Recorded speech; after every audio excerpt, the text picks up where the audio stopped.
Assalamualaikum dan salam sejahtera. Saya Nurina Nabila binti Jafri. Nombor kad matriks BA23110069.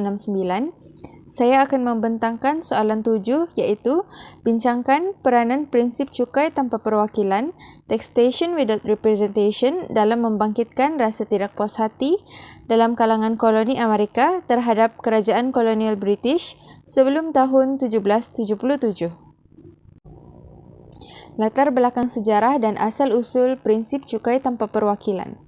Sugar Act 1764 merupakan pengenaan cukai ke atas gula dan barangan lain seperti wine dan kopi. Tujuan cukai ini adalah untuk mengawal perdagangan dan membayar hutang British. Kesannya, meningkatkan kos hidup dan kawalan ekonomi British akhirnya menyebabkan protes dalam kalangan penduduk koloni. Seterusnya, Stamp Act 1765 merupakan cukai langsung yang pertama yang dikenakan ke atas dokumen rasmi, surat kabar, dan bahan bercetak. Penduduk diwajibkan membeli stem khas untuk dokumen tertentu. Reaksi, kemarahan besar kerana cukai ini dianggap tidak adil tanpa perwakilan dalam Parlimen British. Latar belakang sejarah dan asal-usul prinsip cukai tanpa perwakilan. Sugar Act 1764 merupakan pengenaan cukai ke atas gula dan barangan lain seperti wine dan kopi. Tujuan cukai ini adalah untuk mengawal perdagangan dan membayar hutang British. Kesannya, meningkatkan kos hidup dan kawalan ekonomi British akhirnya menyebabkan protes dalam kalangan penduduk koloni. Seterusnya, Stamp Act 1765 merupakan cukai langsung yang pertama yang dikenakan ke atas dokumen rasmi, surat kabar, dan bahan bercetak. Penduduk diwajibkan membeli stem khas untuk dokumen tertentu. Reaksi, kemarahan besar kerana cukai ini dianggap tidak adil tanpa perwakilan dalam Parlimen British. Seterusnya terdapat juga Townshend Act 1767 yang merupakan cukai yang dikenakan ke atas barang import seperti teh, kaca, kertas, dan cat. Tujuan pihak British mengenakan cukai ini adalah untuk meningkatkan ekonomi dan pendapatan mereka. Reaksi koloni terhadap cukai ini adalah mereka melihat cukai ini sebagai penindasan ekonomi dan menyebabkan mereka memboikot barangan British. Tea Act 1773 memberikan monopoli kepada syarikat Hindia Timur British untuk menjual teh tanpa cukai.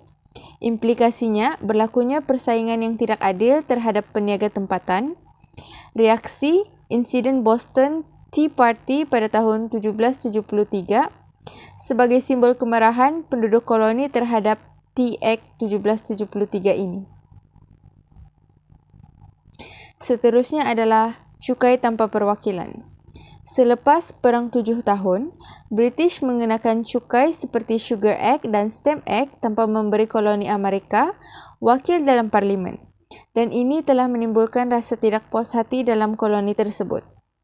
Berlaku juga penolakan perwakilan maya, yang merupakan koloni menolak idea no taxation without representation dan menuntut wakil sebenar untuk meluluskan cukai, seperti yang dinyatakan dalam Deklarasi Hak dan Keluhan.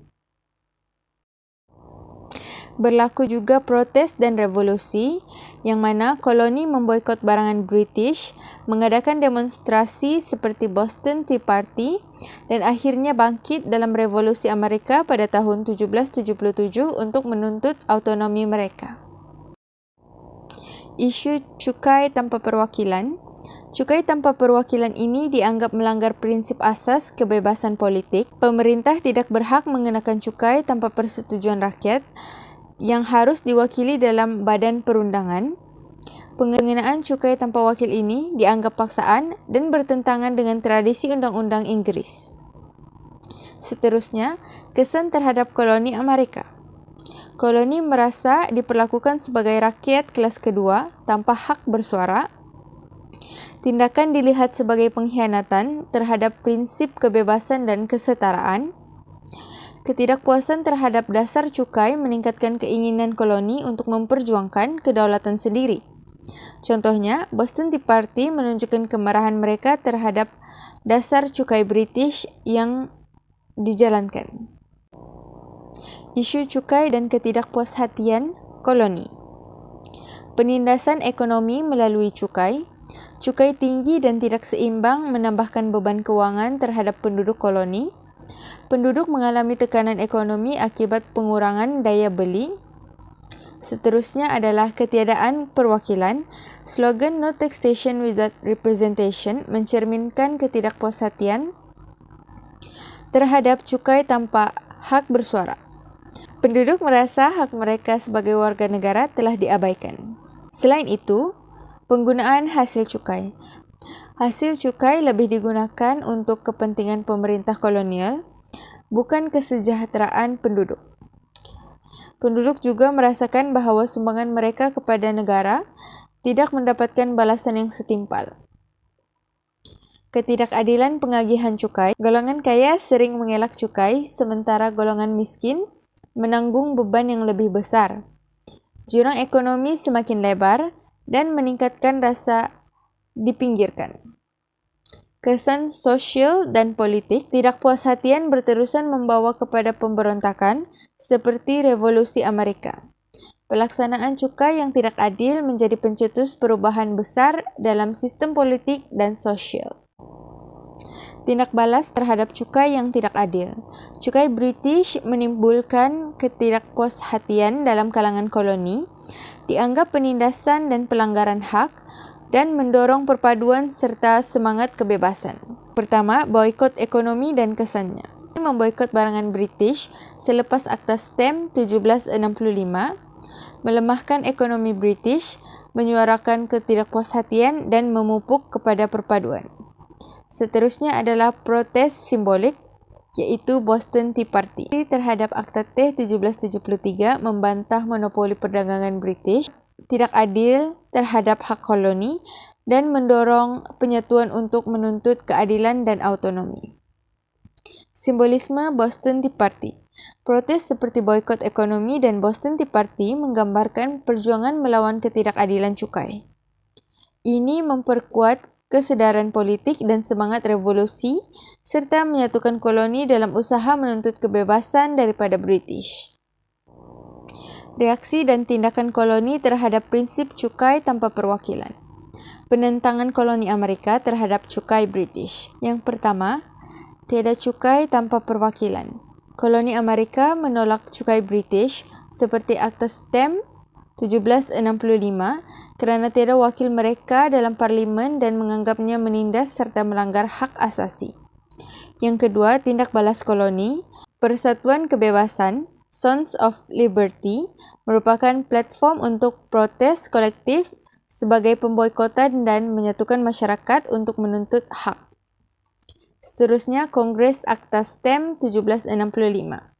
Wakil koloni bersidang dalam membantah secara kolektif dan mengeluarkan deklarasi hak dan grievances untuk menuntut hak cukai hanya diberikan kepada badan tempatan.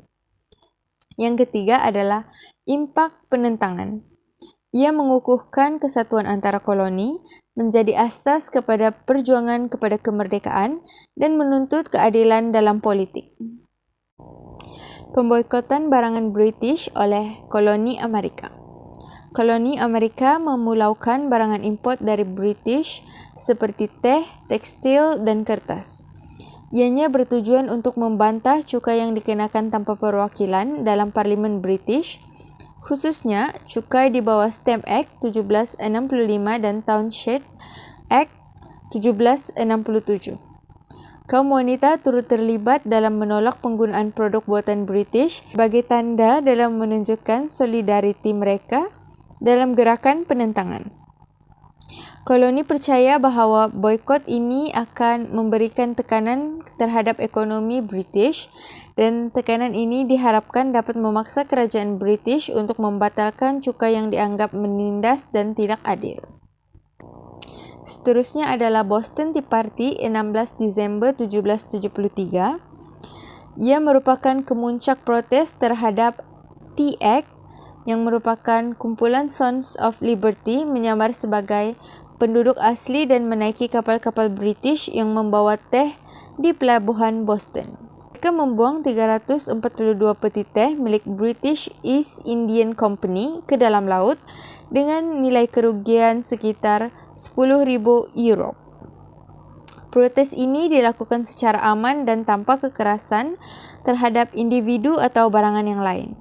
Mereka memfokuskan kepada simbol penolakan cukai teh. Peristiwa ini meningkatkan ketegangan antara koloni dan British, menjadi pencetus penting kepada revolusi Amerika dan akhirnya membawa kepada kemerdekaan Amerika Syarikat. Seterusnya adalah peranan organisasi, masyarakat, dan kesatuan dan solidariti. Yang pertama merupakan peranan organisasi. Sons of Liberty merupakan sebuah organisasi yang menggerakkan protes besar-besaran, iaitu tujuk perasaan dan tindakan langsung, dan mereka juga menganjurkan Boston Tea Party 1773 di mana teh British dibuang ke dalam laut sebagai simbol penentangan. Kongres Kontinental pertama pada tahun 1774. Wakil koloni bertemu untuk menyelaraskan tindak balas terhadap British. Mereka juga mengeluarkan deklarasi hak dan aduan yang mencabar tindakan kerajaan British. Selain itu, masyarakat juga memainkan peranan dalam hal ini, iaitu mereka menggunakan media seperti surat kabar dan risalah, seperti Common Sense oleh Thomas Paine yang menyebarkan idea anti-British kepada rakyat. Seterusnya, masyarakat juga membuat perhimpunan tempatan sebagai platform mereka untuk membincangkan ketidakadilan cukai dan menyusun strategi dalam memboikot barangan British. Yang ketiga adalah pemboikotan. Sokongan masyarakat terhadap boikot produk British dan meningkatkan tekanan terhadap kerajaan kolonial dapat membantu dalam perkara ini. Yang terakhir adalah peranan kesatuan dan solidariti. Perpaduan antara koloni dan Kongres Kontinental telah mengukuhkan tekad mereka untuk melawan dasar British. Seterusnya, pergerakan anti cukai juga telah mencetuskan rasa nasionalisme dan solidariti dalam kalangan rakyat koloni. Terdapat 3 kesan atau impak cukai tanpa perwakilan, yaitu terhadap ekonomi, sosial, dan politik. Pertama adalah kesan terhadap ekonomi, yang mana rasa tidak puas hati yang menyebabkan koloni telah memboikot barangan British. Ini menyumbang kepada penyusutan ekonomi akibat sekatan perdagangan. Prinsip cukai tanpa perwakilan ini juga telah menimbulkan kesan terhadap aspek sosial, yaitu ketidakpuashatian dalam kalangan koloni telah memupuk semangat perpaduan dalam kalangan mereka yang muncul dari berbagai latar belakang dan kelas sosial. Akhir adalah impak terhadap politik, yang mana penubuhan Kongres Benua pada tahun 1774 telah menjadi asas bagi pemerintahan baru dan mendorong konsep berdikari. Prinsip taxation without representation, inspirasi untuk kedaulatan dan kebebasan rakyat koloni. Perkara ini telah memupuk hak suara individu dalam pemerintahan. Mereka merasa bahawa hanya cukai yang diluluskan oleh badan perwakilan yang dipilih oleh rakyat dianggap sah. Koloni mendesak wakil rakyat Amerika untuk bertanggungjawab kepada rakyat dan bukan kepada British. Rakyat juga menuntut sistem pemerintahan dengan perwakilan yang sah. Prinsip taxation without representation ini telah menyumbang kepada kedaulatan rakyat koloni. Kerajaan koloni perlu mempunyai sistem pemerintahan dan undang-undang tersendiri yang mengakibatkan mereka akan bebas daripada pengaruh British. Sistem pemerintahan tempatan akan lebih relevan dan berkesan serta membatasi kuasa Parlimen British. Penindasan oleh British melalui cukai tanpa perwakilan. Perkara ini dianggap sebagai eksploitasi ekonomi dan politik. Rakyat koloni mula menentang British untuk kebebasan. Salah satu contoh peristiwa adalah peristiwa Boston Tea Party telah mencerminkan semangat perjuangan koloni melawan penindasan dan mencapai kebebasan. Peralihan dari penentangan ekonomi ke gerakan revolusi. Kesan prinsip taxation without representation. Peningkatan kesedaran politik dan penentangan ekonomi, rakyat menyedari hak untuk terlibat proses membuat keputusan. Sons of Liberty dan Gerakan Revolusi bertujuan untuk menentang kekuasaan British dan memperjuangkan hak politik koloni. Peristiwa Boston Tea Party dan kesedaran revolusi merupakan simbolik apabila rakyat koloni membuang teh ke pelabuhan sebagai protes cukai teh. Ini juga menggalakkan semangat revolusi dan patriotisme dalam kalangan rakyat koloni. Penubuhan Kongres Kontinental Pertama, Kedua dan Ikhtiar Kemerdekaan. Penubuhan Kongres Kontinental Pertama membahaskan mengenai akta yang mengenakan cukai ke atas koloni yang telah menimbulkan kemarahan dan menyebabkan koloni menentang Inggeris. Melalui slogan cukai tanpa perwakilan telah meyakinkan koloni Amerika untuk menentang dan akta tersebut dibatalkan akibat tekanan oleh masyarakat dan koloni. Penubuhan Kongres Kontinental yang kedua, Kongres telah memutuskan perang dengan Inggris dengan mengubah kolonial menjadi tentera kontinental dan tindakan ini merupakan tindakan balas kepada konflik bersenjata antara koloni dan British. Kongres ini terdiri daripada wakil-wakil 13 koloni termasuk tokoh terkenal seperti John Adams, Thomas Jefferson dan Kolonel George Washington dari Virginia sebagai pemimpin tertinggi bagi pasukan Amerika Syarikat untuk menentang pemerintahan British. Pada akhirnya, Kongres Kontinental Kedua memainkan peranan penting dalam mengatur strategi perperangan dan membawa kepada Perang Revolusi Amerika. Secara kesimpulannya, koloni Amerika dikenakan cukai oleh kerajaan British tanpa perwakilan di parlimen. Rasa ketidakadilan timbul kerana koloni tiada suara dalam menggubal undang-undang yang mempengaruhi kehidupan dan ekonomi mereka. Cukai juga dianggap sebagai penindasan dan pelanggaran hak asasi kerana hanya badan perwakilan sahaja yang berhak untuk mengenakan cukai. Kesedaran terhadap cukai dan sistem pemerintahan yang berat sebelah telah mendorong kepada pergerakan kemerdekaan dan akhir sekali adalah prinsip ini menjadi simbol perjuangan hak dan kebebasan yang akhirnya membawa kepada revolusi Amerika.